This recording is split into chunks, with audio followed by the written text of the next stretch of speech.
dashur, jemi rikthyer tani në studio për të filluar bisedën me mysafirin e ftuar. Ashtu siç ju kemi paralajmëruar në hyrje të programit të mëngjesit, sot do të flasim me neurokirurgun Fatos Kelmendi. Mirëmëngjesi, mirë se erdhët në studion e programit të mëngjesit. Faleminderit për ftesën. Dhe i përshëndes gjithë teleshikuesit e RTK-s. Faleminderit. Në emër të shikuesve. Atëherë, sot kemi zgjedhur që të flasim për trajtimin kirurgjik të dhimbjes së shpinës. Ne kemi dëgjuar persona të cilët vuajnë nga dhimbjet e shpinës, tregojnë se dhimbjet janë të tmerrshme, ka prej tyre që për një kohë të pasaktuar mbetin edhe pa lëvizje, janë të padurueshme. Prandaj dhe kemi vendosur që ta trajtojmë këtë temë. Mirë po, fillimisht do doja të di se cilët janë shkaktarët të cilët çojnë deri në këto dhimbje. Dhimbja e shpinës është një prej problemeve më aktuale pothuajse në gjithë rrezullin toksor. Shkaktari i dytë sepse pacientët kërkojnë ndihmën e mjekut pas dhimbjes së kokës dhe gjendjeve të ndryshme gripoze janë dhimbjet e shpinës. Prandaj edhe ky si problem aktual është një problem kozmopolit. Shkaktarët e dhimbjes të shpinës janë të shpeshtë dhe ekzistojnë disa shkaktarë të cilët e shkaktojnë dhimbjen e shpinës. Shkaktari kryesor apo më i shpeshtë është tendosja apo tërheqja e tepërt e muskujve dhe ligamenteve.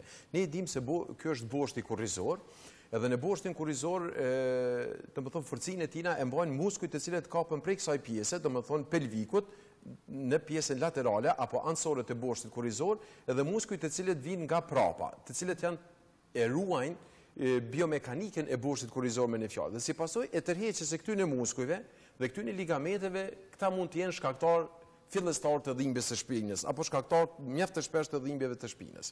Një element tjetër i cili e shkakton dhimbjen e shpinës janë edhe proceset degenerative të cilat vijnë me kalimin e kohës. Domethënë vjen drejt humbja e kësaj lartësie midis dy unazave dhe çrregullimi i diskut. Pastaj në një problem tjetër në boshtin kurrizor është edhe problemi i elementeve të pasme, ku ishin janë këto fasetat, të cilat janë elemente mbrojtëse të boshtit kurrizor me një fjalë, ku këto kartillago e cila gjendet midis këtyre dy pjesëve, apo ndoshta kamera kishte më qenë mirë më fokusu këtu, te kjo pjesa këtu, vjen drejt të bashkimi i këtyre dy pjesëve dhe këto po ashtu mundën mu manifestu me dhimbje. Pas fërkimit të tyre? Po, si pasojë e fërkimit të tyre të drejt për drejt, me një fjalë si pasojë e fërkimit e pjesës ashtrore me pjesën ashtrore. Sepse këtu ekziston një kartillago e cila gjendet midis tyre dy strukturave kockore. Kjo mundet mu manifestu po ashtu me dhimbjen e shpinës. Për momentin jemi duke biseduar vetëm për dhimbjen e shpinës. Një element tjetër, si pasojë e kalimit të viteve dhe si pasojë e moshës, mundet me ardhur deri te ngushtimi i kanalit spinal. E shifni këtu është boshti kurrizor apo fijet nervore të boshtit kurrizor, të cilat futen në këtë kanal. Dhe ky është kanali spinal. Apo ndoshta kishte më qenë mirë me fokusu me kamerën këtë pjesë, kështu. E shifni, është kjo pjesa këtu dhe vjen deri te ngushtimi i këtij kanali. Si pasojë e ngushtimit të këtij kanali të boshtit kurrizor, vjen deri te shtypja në boshtin kurrizor, në fijet nervore të boshtit kurrizor, edhe në pjesën e cila është përgjegjës po ashtu për inervimin e gjymtyrës së poshtme, këmbës së majt apo këmbës së djathtë, varësisht se për cilën anë jemi duke biseduar. Një element tjetër mjaft i rëndësishëm i cili e shkakton dhimbjen e shpinës është edhe spondylolisteza, apo rshitja e një unaze në unazën tjetër. Çka kupton kjo? Rshitja e kësaj unaze në drejtim të përparshëm në raport me unazën e cila gjendet përfundi. Kjo quhet spondylolistezë. Pra jon harmonistik që është ky boshti që e ke thënë këtu. Po, boshti kurrizor, cilin ju jeni duke pa këtu, është boshti kurrizor në tërësi, domethënë prej pjesës së qafës, këto janë 7 unazat e para, pjesa torakale edhe pjesa lumbale. Kjo është ashtu siç ishte dashur me qenë boshti kurrizor. Nëse kamerën e lus me fokusu prej kësaj pjesë. E shihni këtu ekziston një lakesë. Kjo është lakesa tjetër edhe lakesa në pjesën e poshtme në regionin lumbal. Kjo është fiziologjia normale e boshtit kurrizor të cilën ne jemi duke e vërejtur këtu. Një element tjetër i cili shkakton dhimbjen e shpinës është edhe osteoporoza, çka do të thotë është zbrastësia e sistemit kockor, e vetë kockës, si pasojë e kalimit të moshës, e cila paraqitet te femrat edhe te mashkujt. Kjo duhet me pas shumë kujdes, sepse është e padhimshme. Osteoporoza si sëmundje, si patologji është e padhimshme, mirë po manifestohet me dhimbje atëherë kur vjen deri te thyrja unazës dhe shkaktohet një frakturë kompresive. Kjo manifestohet me ndryshimin e lakesës e boshtit kurrizor dhe me dhimbje mjaft të mëdha. Prandaj edhe këtë duhet me pas parasysh. Cilat janë shenjat me qenë se nuk ka dhimbje? Shenjat fatkeqësisht çdo femër e cila e kalon moshën 45 vjeçare dhe mashkujt pas moshës 50 vjeçare duhet me bë matjen e indeksit kockor. për me pas se sa janë eshtrat e tyre të mbushur me material kockor. Duhet me pas kujdes me marr vitaminën diell D dhe ekzistojnë disa bana të cilat janë më specifike, të cilat përshkruhen tek ta pacient për me ruaj densitetin kockor ose me rrit densitetin kockor. Dhe një element mjaft i rëndësishëm, e cila është edhe tema kryesore e ditës së sotme për të cilën do të diskutojmë, është hernia diskale. Dhe trajtimi kirurgjik dhe konservativ i hernisë diskale. Cilët pacienta duhet mu trajtu tutje në mënyrë konservative dhe cilët pacienta duhet mu trajtu në mënyrë kirurgjike. Midis çdo unaze, siç po e shihni këtu, ekziston disku, apo si është me gjuhën e popullit një lloj si amortizeri, i cili nuk i lën këto dy vertebra apo këto dy unazat e boshtit korrizor të jenë në kontakt njëra me tjetrën. Në kushte normale, boshti korrizor kishte me qenë disku kështu, midis dy unazave edhe fija nervore. Mirë, nëse shihni këtë pjesën këtu kemi të bëna me një herni diskale, me lëvizje të diskut në pjesën e jashtme, me çfarë bën presion edhe në fije nervore. Nëse fokusohemi në këtë imazhin tjetër këtu, që e lus kamerën me fokusu këtë pjesë, ju lutem, po e shihni. Këtu është një strukturë normale, që se shifni këto me fije nervore edhe këto poshtë. Shifni këtu si duket kjo fije nervore me e trash. Kjo është si pasoj e ngacmimit nga hernia diskale, e cila manifestohet me dhimbjen e kamës. Kjo mund të më ndodhë nënën e majt ose nënën e djathtë. Në mes nuk ndodhë, për arsye se ligamenti i cili e mbron medullën spinali këtu është më i fortë. Dhe kjo zakonisht është nënën e majt dhe në djathtë. Nuk ka ndonjë përqindje fikse sa është më shumë nënën e majt apo nënën e djathtë, nuk ka punime shkencore të kësaj natyre. Shtrohet pyetja pse është dhimbja e shpinës kaq e shpeshtë. Po këtu dhe desha të di pse doktor është kaq e shpeshtë kjo dhimbja e shpinës. Persona të cilët vuajnë nga dhimbja e shpinës, si e ndihmojnë këtë dhimbje? Çfarë bëjnë ata që ta përshpejtojnë, themi, situatën që të vijë deri tek dhimbja e shpinës? Ekzistojnë disa faktorë që ndikojnë drejt për drejt në dhimbjen e shpinës, po të cilët do t'i diskutojmë në fund të emisionit si këshillat, se çka duhet ata pacienta me marr masa, cilat ishin ato masa, cilat ata duhet i marrin, që mos të vjen deri te dhimbja e shpinës. Dhimbja e shpinës është mjaft e shpeshtë se boshti korrizor në pjesën e poshtme është më i ngarkuari.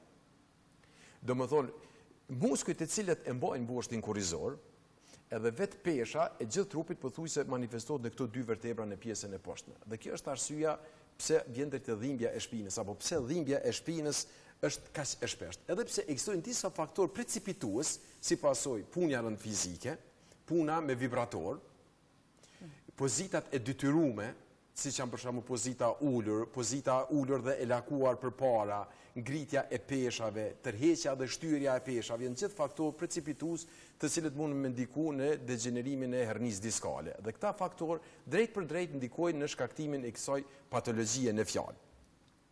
Shtrohet pyetja, është dhimbja e shpinës e rrezikshme për jetë? Ekzistojnë disa raste se kur është dhimbja e shpinës e rrezikshme për jetë. Ato raste kur është dhimbja e shpinës e rrezikshme për jetë manifestohen me dhimbje shumë intensive, të cilat nuk qetësohen as gjatë natës, me dhimbje shumë intensive të cilat pacienti i ka edhe gjatë ditës, edhe kur rrin në pozitën shtrirë, ato dhimbje nuk qetësohen. Ka moshë të avancuar, ka humbje në peshë, kjo atëherë me siguri që na flet për metastaza spinale apo metastaza në boshtin korrizor, tumorë cilët më së shpeshti metastazojnë në karcinoma e prostatës, e gjandër steroide, e gjirit, e mushnive, që mundën me dhonë metastaza në boshtin korrizor. Një problem tjetër është infekcioni, i cili infekcion mund të ndodhë në këtë pjesën këtu, midis këtyre dy vertebrave, domethënë infekcion i hapësirës diskale, që në terminologji neurokirurgjike quhet spondylodiscit, edhe i cili duhet mu trajtu me antibiotik për një periudhë kohore më gjatë. Këto dyjat janë probleme të cilat shkaktojnë dhimbje shumë intensive dhe mund të themi se janë urgjenca në neurokirurgji përsa i përket trajtimit të dhimbjes nga boshti korrizor. Po, cilat teste pastaj përdoren për të evaluar dhimbjen e shpinës? Testet të cilat përdoren për të evaluar dhimbjen e shpinës fillimisht unë i preferoj pacientave mu vizitu te neurokirurgu, sepse neurokirurgu është mjeku kompetent i cili trajton dhimbjen e shpinës. Për që të ndonë se është një pacient i cili duhet mu trajtu në mënyrë konservative, apo duhet mu trajtu në mënyrë kirurgjike. Kjo është ajo pika e parë të cilën ne duhet me pas parasysh. Fillimisht bëhet ekzaminimi neurologjik i pacientit. Përsa i përket ekzaminimit neurologjik të pacientit, ekzistojnë disa teste. Po para se t'ju shpjegoj testet, duhet me cek që në boshtin korrizor arsyet më të shpeshta të hernisë diskale janë në këto dy nivele. Kjo është domethënë merr pjesë dikon me 50% edhe kjo quhet hapësira L5-ni, apo nëse ka mundësi me fokusu këtu. Kjo është hapësira L4 L5, e cila merr pjesë pastaj me 45%. Kjo është hapësira L3 L4 dikon me 2-3% dhe L2 L3 vetëm 1-2%. Domethënë problemi në numrin më të madh të rasteve paraqitet në pjesën e poshtme të boshtit kurrizor, siç po shihni këtu, apo tash pjesa që përmendes është më e ngarkuara. Pjesa që është më e ngarkuar. Ashtu pra. Pjesa më e ngarkuar është kjo pjesa e poshtme këtu, edhe kjo është pjesa më problematike e cila vjen deri te paraqitja e hernisë diskale. Numri më i madh i pacientëve kanë dhimbje vetëm të shpinës. Edhe ajo nuk ishte me qenë shumë shqetësuese sepse në 90% rasteve ato kalojnë brenda 1 jave apo 2 jave. Mirë po pacientët të cilët kanë dhimbje të shpinës, e cila është e bashkëshoqëruar, edhe me dhimbje të këmbës, atëherë ajo është vetëm një problem tjetër. Po ashtu i ftoj sepse ky është një emision ndoshta edhe këshilldhënës dhe informues. Ky është edhe qëllimi i emisionit. Qëllimi i emisionit, nëse pacienti ka dhimbje të shpinës, nuk është edhe gjithas problem. Mirë po pacientat të cilët kanë dhimbje shpinës dhe me vonë ka filluar dhe dhimbja e këmbës, e cila dhimbje rritet gjatë të shtitjes, kollitjes, defekimit, atëherë këto janë simptomat e para të cilat neve na flasin se kemi të bëjna me herninë diskale të regionit lumbal. Nëse pacienti ka dhimbje të qafës dhe dhimbje të dorës, atëherë kemi të bëjna me simptome të hernisë cervikale. Cila është më e shpeshtë tek pacientët? Më e shpeshtë është hernia lumbale. Sepse edhe ngarkesa e boshtit kurrizor në pjesën e poshtme është shumë e madhe se sa që është në pjesën cervikale. Numri më i madh i pacientave, siç e përsërita merret, kanë probleme në nivelin L4 dhe me nivelin L5-ni. Tashti, se pata përshtypjen se femrat vuajnë më shumë prej qafës. Jo, nuk ka statistika të tilla, nuk ka punime shkencore të cilat tregojnë se femrat vuajnë më shpesh se mashkujt. Mashkujt realisht vuajnë më shpesh se sa femrat për problemin e hernisë lumbale. Për shkak të profesionet të cilat kanë ngarkesë. Po, profesionet e caktuara kanë shanse më të mëdha, edhe një element që deshta me cek është edhe pirja e duhanit. Pirja e duhanit dikon negativisht në paraqitjen e problemeve degenerative apo i precipiton, i përshpejton, e rrit shansën që të jetë më e madhe që të kenë këta pacienta probleme me herni diskale në regionin lumbal, është fjala. Pacientat të cilët ekzaminohen, domethënë çka ndodh gjatë trajtimit apo ekzaminimit neurologjik gjatë vizitës të neurokirurgu. Zakonisht testi i parë domethënë është marrja e anamnezës, ku pacienti deklaron se ka dhimbje shpinës, edhe ka dhimbje të kamës dhe dhimbje të shpinës dhe të kamës të dyja së bashku, ku dhimbja e kamës është radikulare, intensive, nuk shqetësohet në terapi me analgetik, domethënë me bana kundër dhimbjes. Atëherë ekzistojnë disa teste të cilat ne paraprakisht i realizojmë të pacienti me pa se ku ne e presim realisht problemin.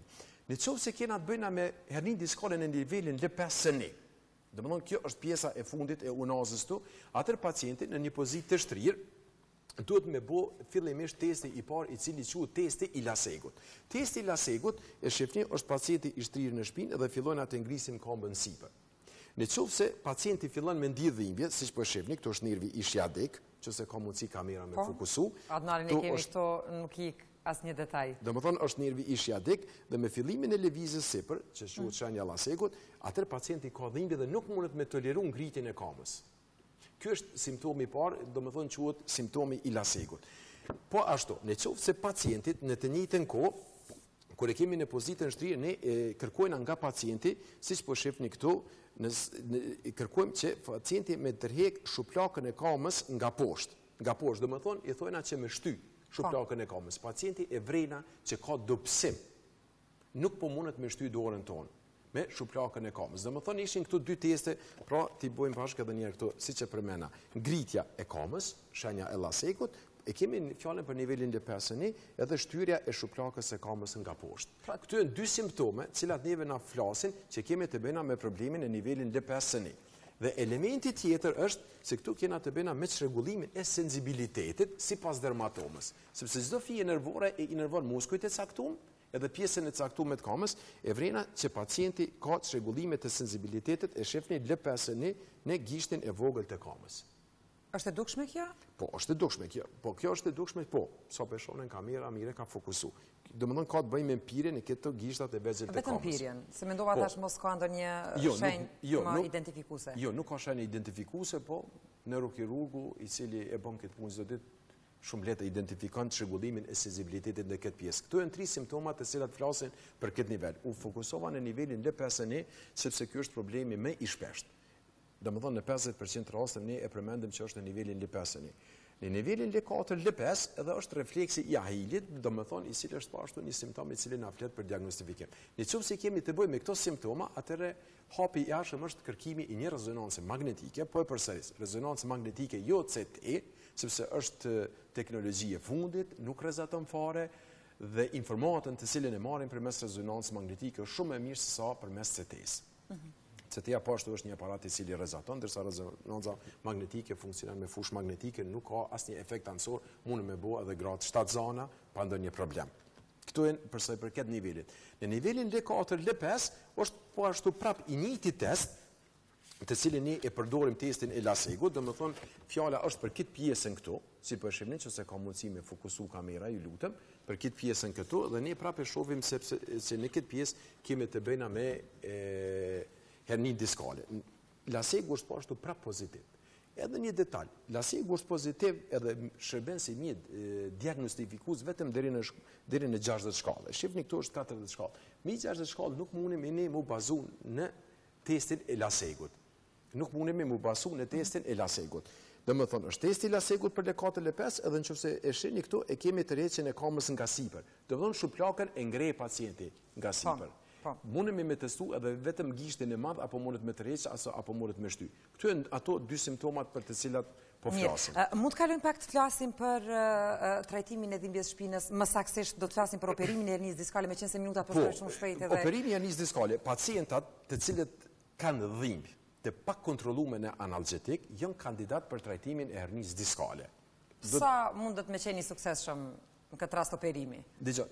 Shumë është me anësi dhe selektimi i saktë i pacientit. Në qovë se pacienti ka dhimbje të shpinës dhe dhimbje të kamës, atëherë intervenimi kirurgjik suksesi është i 100%. Edhe një send duhet me pas parasysh që dhimbja e kamës nalet mas operacioni. Dërsa dobësimi i kamës edhe mpirja e kamës i vjen një kohë më e gjatë për me ardhur deri te përmirësimi i asaj. Pacientat të cilët kanë dhimbje të shpinës edhe kanë dhimbje të kamës, të cilët e kanë duruar për një kohë të gjatë dhimbjen e kamës, te ata nuk do të me prit rezultatin post-operativ të mënjehshëm. Kuptohet, dhimbjet e kamës pushojnë, edhe dhimbjet e shpinës pushojnë. Po që merr kohë. Po.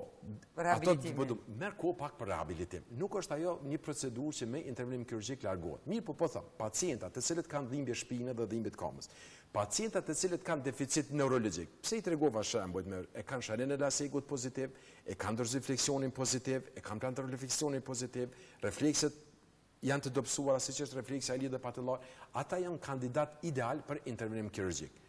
Pacientët të cilët është i rënd ky intervenim? Jo, nuk është i rënd ky intervenim. Sa do qëndroj pacienti në spital, cilat janë këto hapat më tutje? Hapat pacientat shtrihen në spital, një ditë para intervenimit kirurgjik, realizohen gjithë analizat laboratorike, cilat janë të standardizuara, konsultohet anesteziologu dhe pacienti operohet nesër. Është një intervenim kirurgjik i cili duke llogaritur edhe futjen dhe daljen nga anestezioni dhe vetë intervenimin kirurgjik, nëse gjithçka shkon sipas rregullave dhe gjithçka shkon normale, nuk pritet ndonjë komplikim, këto procedura zgjaten diku 1 orë e 15 minuta, 1 orë e 20 minuta.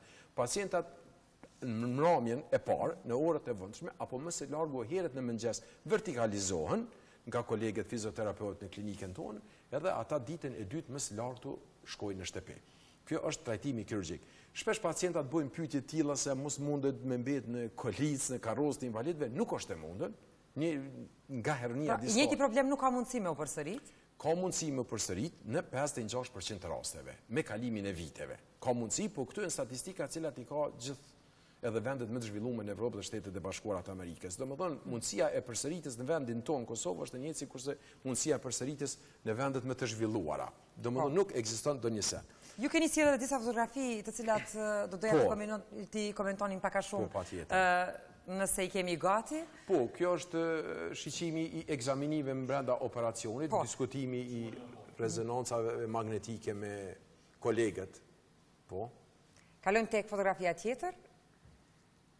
Po, kjo është përcaktimi i nivelit, sepse gjithmonë brenda operacionit bëhet edhe përcaktimi i nivelit me rentgen intraoperativ, për me pas jemi në pjesën e caktuar aty ku duhet të jemi, është standard, kjo është standard evropian, që gjë e bojmë edhe ne në Kosovë, edhe të njëjtën ku i këshaftu pacientat tomës me kërku ndihmë mjekësore në Shkup apo vendet e rajonit, sepse unë mendoj që ata nuk kanë fare nevojë. Mirë, do të shohim një fotografi tjetër? Po, kjo është trajtimi intraoperativ mikrokirurgjik i hernisë diskale, është një premje shumë e vogël, dikon 2 cm gjys deri në 3 cm, edhe është trajtim minimal invaziv i indeve të buta, edhe largimi i hernisë diskale. E kemi një fotografi tjetër, doktor? Po, kjo është një, domethënë, trajtimi operativ. Po, kjo është gjatë intervenimit kirurgjik. Mirë, derisa të lëvizin fotografit, do të thotë është numri i shpeshtë i pacientëve të cilët vinë dhe paraqiten me këto simptoma? Po, është mjaft i shpeshtë. Është edhe si intervenim kirurgjik mjaft i shpeshtë, po është edhe arsyeja se pacientat në ambulancën specialistike të neurokirurgjisë kërkojnë ndihmë është mjaft e shpeshtë. Edhe arsyeja më e shpeshtë është dhimbja e shpinës. Po flas, është dhimbja e shpinës edhe dhimbja e qafës. Sa prej tyre vinë herët, që mënyrë ta shmangim themi këtë operimin? Po tash ajo varet edhe prej vetë pacientave, sa ata janë të informuar për problemet e tyre shëndetësore. Po shumica aty ne vinë me kohë. Shumica aty ne vinë me kohë. Rrallë ndodh që marr një pacient ndoshta në një fazë mjaft avancuar apo që ka një problem shumë akut, i cili edhe nuk përfiton shumë ndoshta për intervenimit kirurgjik. Po them prapë ftoj pacientat të cilët kanë dhimbje të shpinës dhe dhimbje kavës, ata duhet patjetër mu vizitu nga ana neurokirurgu, kjo është si standard. Mirë, doktor, për fund na tregoni si të prevenohen epizodat e dhimbjes së shpinës për ata të cilët kanë të lashë, besoj se... Po, si të prevenohen? Fillimisht duhet pacienti mu vizitu te neurokirurgu për me pa se sa është situata serioze. Çaj më u shpjegu atë. Shpesh pacientët kanë nevojë me bisedu me ta me gjuhën që pacientat e kuptojnë. Më u shpjegu problemin. Jo me terma mjekësor, po me terma të cilët janë në raport me nivelin e tyre të edukimit. Pas asaj, më dhon këshillat se nëse ndodh ndonjë problem i jashtëm, ata duhet mu kthy urgjent te neurokirurgu prapë mu vizitu. Po ekzistojnë disa kritere, në radhë të parë, nëse pacienti ka kaluar një krizë të dhimbjes, atëherë është mirë që kur të ndërpret ajo dhimbje mu kthy në jetën e tij normale me hapa të ngadalshme. Nëse ka ecë 2 kilometra, atë preferohet me fillu me gjys kilometër pas dhimbjes së asaj shpinës. Elementi i dytë është humbja peshës trupore, është e këshillueshme, nuk është e domosdoshme, sepse tash mos bën që kemi edhe pacienta obez, cilët duhet me pas kujdes, është mos mbajtja e takeve të larta nga ana e femrave, pastaj terapia fizikale të cilën pacientat preferoj me zhvillu në baza ditore, ndërprerja e pirjes së duhanit dhe ndrrimi i pozitës më largu. Po ashtu në fund të emisionit kisha dashur me ftu pacientat cilët kanë dhimbje shpinës, aty në web faqen time, në këndin e sipërm të djathtë është menu ku mund me kliku dhe më fute OD testi. OD testi është një test special ku secili pacient mund të downloadu në PDF dhe me mbush, është me 10 seksione, ku në secilin seksion mund të me mbush edhe vetë një pikë edhe e llogarit, është tabela se si të llogaritet dhe ai vetë mund të me pa se çfarë probleme të shpinës ka. Po them, është OD testi, cili mund me downloadu prej web faqes edhe me mbush atë test, janë gjitha informatat në mënyrë të thjeshtë shkruar të shpjeguar që çdo pacient mi kuptu, dhe ai ka tabelën me përqindje me pa vetë se ku është me dhimbjen e shpinës. Sa dhimbja e shpinës atë pacient e ka pa aftësu për jetë. Pra, meqense kishte këtu të lashe shëndetësore në boshtin kurrizor, të cilat edhe nuk shkaktojnë dhimbje, është vështirë me identifiku, një kontroll nga mosha 40. Po, dhimbjet, tashti problemi i hernisë diskale është tipike te mosha mesatare, prej 25 deri në moshën 50 vjeçare. Pas moshës 50 vjeçare, atëherë kemi të bëna me ndryshime degenerative të moshës, të cilat manifestohen edhe me ngushtim të boshtit kurrizor, të kanalit spinal edhe me herni diskale. Te këta pacienta janë 2 patologji të bashkëshuara njëra me tjetrën. Mirë. Ku ai ku shumë shpejt, doktor, faleminderit shumë për... Shumë shpejt, sëritëm i shtjellu dhe shumë tema. Do ta shfrytëzojmë rastin edhe ndonjëherë tjetër. Faleminderit shumë për kohën që ofruat për ne dhe për shikuesit edhe për këshillat që i dhat për gjatë kësaj bisede. Faleminderit. Miq të dashur, pra këtu përfundojmë bisedën me mysafirin e ftuar, e tutje vazhdojmë me një blog të shkurtër marketingu.